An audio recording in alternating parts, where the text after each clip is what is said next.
কিছু মানুষ আছে জানো তো, যারা এই স্বামী স্ত্রীর সংসারের মধ্যে ভীষণ পরিমাণে নাক গলাতে ভালোবাসে, সব কিছুতে কথা বলতে ভালোবাসে, সব বিষয়ে এমনভাবে নাক গলিয়ে গলিয়ে নাকটাকে যে ভোঁতা করে ফেলছে সেটা ওরা বুঝতে পারে না, কিন্তু নাক গলাতে ছাড়বে না। পছন্দ করুক না করুক, নাক গলাতে ছাড়বে না। এবং কিছু মানুষ আছে জানো তো, তারা আবার স্বামী স্ত্রীর সংসারের মধ্যে ঢুকে দাবি করবে ওটা আমার সংসার, ওটা আমার সংসার।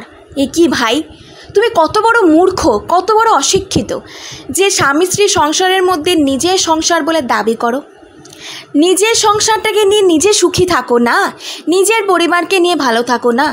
তুমি তার সংসারে ঢুকে নাক গলানোর কি কোনো দরকার আছে? ভাই, তোমাকে কেউ পছন্দ করে না, তোমাদেরকে কেউ পছন্দ করে না। যারা অতিরিক্ত নিজেদেরকে মাতব্বর ভাবে, সব জানতা গামছাওয়ালা ভাবে না, যারা অন্যের সংসারে ঢুকে নাক গলিয়ে নিজেকে একটা বিরাট কিছু জাহির করার চেষ্টা করে, তারা হচ্ছে অতি বড় অশিক্ষিত, অতি বড় মূর্খ। প্লিজ, নতুন যারা বিয়ে করেছো এই সমস্ত মানুষদের থেকে না দূরে থেকো, তোমাদের টিপস দিলাম। বাই।